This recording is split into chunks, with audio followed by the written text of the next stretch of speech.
കൂട്ടുകാരെ, എല്ലാവർക്കും നമ്മുടെ പുതിയ ഒരു വീഡിയോയിലേക്ക് സ്വാഗതം. ഇന്ന് നമുക്ക് 7ാം ക്ലാസ്സിലെ ഹിന്ദി പാഠപുസ്തകത്തിലെ ഹാത്തിയോं की रह गुजर എന്ന പാഠഭാഗത്തിന്റെ മുഴുവൻ അർത്ഥങ്ങളും പഠിക്കാം. പാഠത്തിന്റെ തലക്കെട്ട് ഹാദിയോം കി രഹ ഗുജർ എന്നാൽ ആനകളുടെ വഴി എന്നാണ് അർത്ഥം. കേരള और തമിഴ്നാട് की सीमा पर बसे जंगल की बात है. കേരളത്തിന്റെയും തമിഴ്നാടിന്റെയും അതിർത്തിയിലുള്ള ഒരു വനത്തിലെ കാര്യമാണിത്. एक हथीनी अपने 2 बच्चों के साथ सड़क पार कर रही थी. ഒരു പിടിയാന തന്റെ 2 കുട്ടികളോടൊപ്പം റോഡ് മുറിച്ചു കടക്കുകയായിരുന്നു. സൈക്കിൾ സേ ഷഹർ ജാ രഹേ ഏക് യുവക് നെ ഇസ്കാ വീഡിയോ ബനാ ലിയ. സൈക്കിളിൽ നഗരത്തിലേക്ക് പോവുകയായിരുന്ന ഒരു യുവാവ് ഇതിന്റെ വീഡിയോ എടുത്തു. കുച്ച് മഹീനോ പെഹ്ലെ യേ വീഡിയോ ഖൂബ് ഫൈലാ. കുറച്ചു മാസങ്ങൾക്ക് മുമ്പ് ഈ വീഡിയോ വളരെയധികം പ്രചരിച്ചു. ഐസാ നഹീ ഹൈ കി ഹാത്തി ഔർ ഉസ്കെ ബച്ചോ നെ പെഹ്ലി ബാർ കോയി സടക് പാർ കി ഹോ. ആനയും കുട്ടികളും ആദ്യമായാണ് ഒരു റോഡ് മുറിച്ചു കടക്കുന്നത് എന്നല്ല ഇതിന്റെ അർത്ഥം. യഹം ഖാസ് ഥാ ഏക് ബച്ചേ കാ ബഹുത് ഛോട്ടാ ഹോന. ഇവിടെ പ്രത്യേകതയുണ്ടായിരുന്നത് ഒരു കുട്ടിയാന വളരെ ചെറുതായിരുന്നു എന്നതാണ്. സഡക് ഓർ ജംഗൽ കെ ബീച്ച് ഡിവൈഡർ ബനാ ഥാ. റോഡിനും കാടിനും ഒരു ഡിവൈഡർ നിർമ്മിച്ചിട്ടുണ്ടായിരുന്നു. ഛോട്ടേ കി ഊഞ്ചായി ഡിവൈഡർ ജിത്നി ഹി ഥി. ചെറിയ ആനക്കുട്ടിയുടെ ഉയരം ആ ഡിവൈഡറിനോളം മാത്രമേ ഉണ്ടായിരുന്നുള്ളൂ. ഹത്തിനി ഓർ ഉസ്കാ ബഡാ ബച്ച ആസാനി സെ ഡിവൈഡർ പാർ കർ ഗയേ. പിടിയാനയും അതിന്റെ വലിയ കുട്ടിയും എളുപ്പത്തിൽ ഡിവൈഡർ കടന്നുപോയി. പർ ഛോട്ടാ ഇധർ ഹി രഹ് ഗയാ. പക്ഷേ ചെറിയവൻ ഇപ്പുറത്ത് തന്നെ കുടുങ്ങിപ്പോയി. മാംകോ അന്ദേശാ ഥാ. അമ്മയ്ക്ക് ആശങ്ക തോന്നി.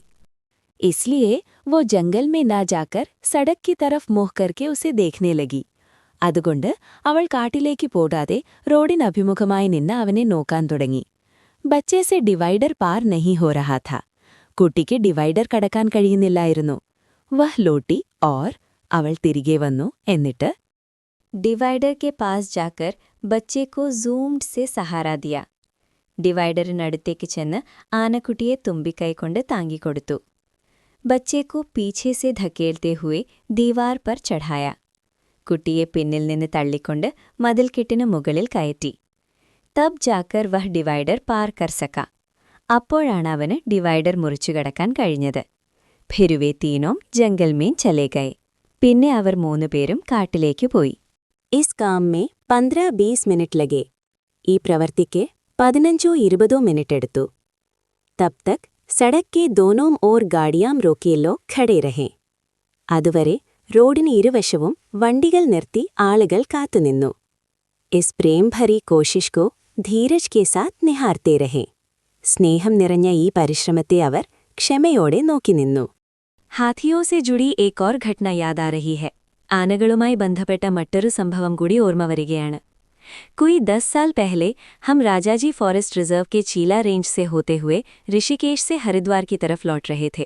ഏകദേശം 10 വർഷം മുമ്പ് ഞങ്ങൾ രാജാജി ഫോറസ്റ്റ് റിസർവിലെ ചീല റേഞ്ചിലൂടെ ഋഷികേശിൽ നിന്ന് ഹരിദ്വാറിലേക്ക് മടങ്ങുകയായിരുന്നു. ഷാം കാ സമയ ഥാ. അതൊരു വൈകുന്നേരമായിരുന്നു. ഏക് ജഗ പത്ലി സി പഹാഡി നദി സടക് കോ പാർ കർത്തി ഥി. ഒരിടത്ത് ഒരു ചെറിയ മലയോര നദി റോഡ് മുറിച്ചു കടക്കുന്നുണ്ടായിരുന്നു. വഹാം നദി കെ ദോനോ തരഫ് ലിഖാ ഹുവാ ഹെ. യഹ് ഹാഥിയോं की सड़क पार करने की जगह है. यदि आपको हाथी दिखाई दें तो रुक जाएं. ഹാഥിയോं को सड़क पार करने दें. അവിടെ നദിയുടെ ഇരുവശങ്ങളിലും ഇങ്ങനെ എഴുതിവച്ചിട്ടുണ്ട്. ഇത് ആനകൾ റോഡ് മുറിച്ചു കടക്കുന്ന സ്ഥലമാണ്. നിങ്ങൾ ആനകളെ കാണുകയാണെങ്കിൽ വണ്ടി നിർത്തുക. ആനകളെ റോഡ് മുറിച്ചു കടക്കാൻ അനുവദിക്കുക. മുझे यह लिखा देखना हमेशा रोमांचित करता था. ഇതെഴുതിയിരിക്കുന്നത് കാണുന്നത് എന്നെ എപ്പോഴും ആവേശഭരിതനാക്കിയിരുന്നു. ലേക്കിൻ अब तक हाथियों को वहां से गुजरते नहीं देखा था. പക്ഷേ ഇതുവരെ ആനകൾ അവിടെ കൂടെ കടന്നുപോകുന്നത് ഞാൻ കണ്ടിട്ടുണ്ടായിരുന്നില്ല. ഇസ് ബാർ വഹാ പഹുഞ്ചത്തെ ഹി ഹമേ നദി കെ ദോനോ തരഫ് ഗാഡിയാ ഖടി ദിഖി. ഇത്തവണ അവിടെ എത്തിയപ്പോൾ നദിയുടെ ഇരുവശങ്ങളിലും വണ്ടികൾ നിർത്തിയിട്ടിരിക്കുന്നത് ഞങ്ങൾ കണ്ടു. ഹം ഭി ഖടേ ഹോ ഗയേ. ഞങ്ങളും അവിടെ നിന്നു. അന്ധേര ഹോനെ ലഗാ ഥാ. ഇസ്ലിയെ കുച്ച് ലോഗോ നെ അപ്നെ ഗാഡിയോं की ഹെഡ്ലൈറ്റ് ജലാ ലീ ഥി. ഇരുട്ടി തുടങ്ങിയിരുന്നു. അതിനാൽ ചില ആളുകൾ തങ്ങളുടെ വണ്ടികളുടെ ഹെഡ്ലൈറ്റുകൾ തെളിച്ചിരുന്നു. മേരി നസർ സാമ്നെ എക് ബഡേ ഹാഥി പർ പടി. എന്റെ കണ്ണുകൾ മുന്നിലുള്ള ഒരു വലിയ ആനയിൽ പതിച്ചു. മൈനെ ഇത്നാ ബഡാ ഹാത്തി പെഹ്ലെ കഭി നഹീ ദേഖാ ഥാ. ഇത്രയും വലിയൊരാനയെ ഞാൻ മുമ്പ് കണ്ടിട്ടേ ഇല്ലായിരുന്നു.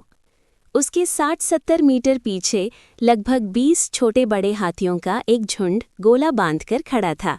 അതിന് ഏകദേശം 60-70 മീറ്റർ പിന്നിലായി 20ഓളം ചെറുതും വലുതുമായ ആനകളുടെ ഒരു കൂട്ടം വട്ടത്തിൽ നിൽക്കുന്നുണ്ടായിരുന്നു. हाथियों ने वह झुंड अपने बच्चों को बीच में रखने के लिए बनाया था. തങ്ങളുടെ കുട്ടികളെ നടുവിൽ സംരക്ഷിച്ചു നിർത്താനാണ് ആനകൾ അത്തരമൊരു വട്ടം ഉണ്ടാക്കിയത്. बच्चे बीच में थे और बड़े हाथियों ने उन्हें चारों तरफ से घेर रखा था. കുട്ടികൾ നടുവിലായിരുന്നു. വലിയ ആനകൾ അവരെ നാലുപാടുനിന്നും വളഞ്ഞു നിന്നു. लेकिन बच्चे तो बच्चे ठहरे, പക്ഷേ കുട്ടികൾ കുട്ടികൾ തന്നെയല്ലേ. हर दूसरे मिनट पर कोई न कोई बच्चा घेरा तोड़कर बाहर निकल जाता था. ഓരോ 2 മിനിറ്റ് കൂടുമ്പോഴും ഏതെങ്കിലും ഒരു കുട്ടി ആ വട്ടം ലംഘിച്ചു പുറത്തേക്ക് പോകുമായിരുന്നു. ബഡേ ഹാത്തി ഉസെ പക്കഡ്കർ ഘേരെ മേ ലേ ആത്തെ ഥേ. വലിയ ആനകൾ അവനെ പിടിച്ച് വീണ്ടും ആ വട്ടത്തിനുള്ളിലേക്ക് തന്നെ കൊണ്ടുവരും. സബ് ബഡാ മസേദാർ ഥാ. എല്ലാം കാണാൻ നല്ല രസമായിരുന്നു. लेकिन सबसे ज्यादा गौरव तलब था सरदार बड़े हाथी का कुंबे की अगुवाई का ढंग. ആനക്കൂട്ടത്തിന്റെ നേതാവ് തന്റെ കുടുംബത്തെ നയിച്ച രീതിയായിരുന്നു ഏറ്റവും ശ്രദ്ധേയമായിരുന്നത്. हाथियों का झुंड जहां का तहां खड़ा रहा और सरदार सधे कदमों से तीनों तरफ देखता हुआ धीरे धीरे सड़क तक आया. ആനക്കൂട്ടം നിന്നിടത്തു തന്നെ നിന്നു. നേതാവായ ആന 3 ഭാഗത്തേക്കും നോക്കിക്കൊണ്ട് വളരെ ജാഗ്രതയോടെ പതുക്കെ റോഡിലേക്ക് വന്നു. സടക് पर पहुंचकर उसने चौथी तरफ यानी पीछे मुड़कर भी देखा. റോഡിലെത്തിയ ശേഷം അവൻ നാലാമത്തെ വശത്തേക്കും അതായത് പുറകിലേക്കും തിരിഞ്ഞു നോക്കി. वह शायद पूरी तसल्ली कर लेना चाहता था कि उनके कुंबे पर कोई खतरा नहीं है. തന്റെ കുടുംബത്തിന് യാതൊരു അപകടവുമില്ലെന്ന് പൂർണ്ണമായി ഉറപ്പുവരുത്താൻ അവൻ ആഗ്രഹിച്ചിട്ടുണ്ടാകണം. सरदार हाथी बीच सड़क पर 2-3 मिनट खड़ा रहा. നേതാവായ ആന റോഡിന് നടുവിൽ 2-3 മിനിറ്റ് നിന്നു. फिर चारों तरफ एक गोला चक्कर लगाया. പിന്നീട് നാലുപാടും നോക്കിക്കൊണ്ട് വട്ടം ചുറ്റി. इसके बाद सड़क पार कर गंगा नदी की तरफ वाले जंगल की ओर चला. അതിനുശേഷം റോഡ് മുറിച്ചു കടന്ന് ഗംഗാ നദിയുടെ ഭാഗത്തുള്ള കാട്ടിലേക്ക് നടന്നു. करीब 50 मीटर आगे जाकर वह रुक गया. ഏകദേശം 50 मीटर മുന്നോട്ടു പോയ ശേഷം അവൻ നിന്നു. उसने फिर से मुड़कर देखा. चारों तरफ देख पूरी तसल्ली की. അവൻ വീണ്ടും തിരിഞ്ഞു നോക്കി. ചുറ്റും നോക്കി എല്ലാം സുരക്ഷിതമാണെന്ന് ഉറപ്പുവരുത്തി. फिर वापस मुड़कर अपने പിന്നീട് തിരികെ കുംബെ കി तरफ चला. കുടുംബത്തിന് കൂട്ടത്തിനടുത്തേക്ക് നടന്നു. बीच सड़क पर ठहरकर उसने फिर चारों तरफ देखा और अपने कुंबे के पास आया. റോഡിന് നടുവിൽ നിന്നുകൊണ്ട് അവൻ വീണ്ടും നാലുപാടും നോക്കി എന്നിട്ട് തന്റെ കൂട്ടത്തിനടുത്തേക്ക് വന്നു. കുംബ ധീരജ് സെ അപ്നെ സർദാർ കാ ഇന്തസാർ കർത്താ ഖടാ ഥാ. ആനക്കൂട്ടം ക്ഷമയോടെ തങ്ങളുടെ നേതാവിനായി കാത്തുനിൽക്കുകയായിരുന്നു. സർദാറിനെ ഉൻസെ ക്യാ കഹാ യഹ് തോ ഹം നഹീ ജാൻതേ. നേതാവ് അവരോട് എന്താണ് പറഞ്ഞതെന്ന് നമുക്കറിയില്ല. लेकिन हमने देखा कि सरदार हाथी आगे आगे और उसका कुंबा पीछे पीछे गंगा की तरफ बढ़ा. പക്ഷേ നേതാവായ ആന മുന്നിലും കൂട്ടം പിന്നിലുമായി ഗംഗാനദിയുടെ ഭാഗത്തേക്ക് നീങ്ങുന്നത് ഞങ്ങൾ കണ്ടു. സടക് पर सरदार हाथी एक बार फिर खड़ा हुआ. റോഡിൽ ആ നേതാവ് ഒരിക്കൽ കൂടി നിന്നു. चारों तरफ देखा और गंगा की तरफ कदम बढ़ा दिए. നാലുപാടും നോക്കിയ ശേഷം ഗംഗാനദിയുടെ ദിശയിലേക്ക് നടന്നു. पीछे पीछे उसका पूरा कुंबा पानी पीने के लिए जंगल में चला गया. അവന് പിന്നാലെ കുടുംബം മുഴുവൻ വെള്ളം കുടിക്കാനായി കാട്ടിലേക്ക് പോയി. मैंने इससे पहले इतनी संजीदगी और धीरज के साथ अपना फर्ज निभाते किसी को नहीं देखा था. ഇത്രയും ഗൗരവത്തോടും ക്ഷമയോടും കൂടി സ്വന്തം കടമ നിർവഹിക്കുന്ന ഒരാളെ ഞാനിതിനു മുമ്പ് കണ്ടിട്ടില്ല. കിസി ഇൻസാൻ കോ ഭി നഹി. ഒരു മനുഷ്യനെ പോലുമില്ല. കുട്ടികളെ, ഇതോടെ ഈ പാഠത്തിന്റെ മലയാളം എക്സ്പ്ലനേഷൻ പൂർത്തിയായിട്ടുണ്ട്. നിങ്ങൾക്ക് വീഡിയോ ഇഷ്ടമായാൽ ലൈക്ക് ചെയ്യാനും പുതുതായി കാണുന്നവർ നമ്മുടെ ചാനൽ സബ്സ്ക്രൈബ് ചെയ്ത് സപ്പോർട്ട് ചെയ്യാനും നിങ്ങളുടെ അഭിപ്രായം കമന്റായി രേഖപ്പെടുത്താനും മറക്കരുതേ. നന്ദി.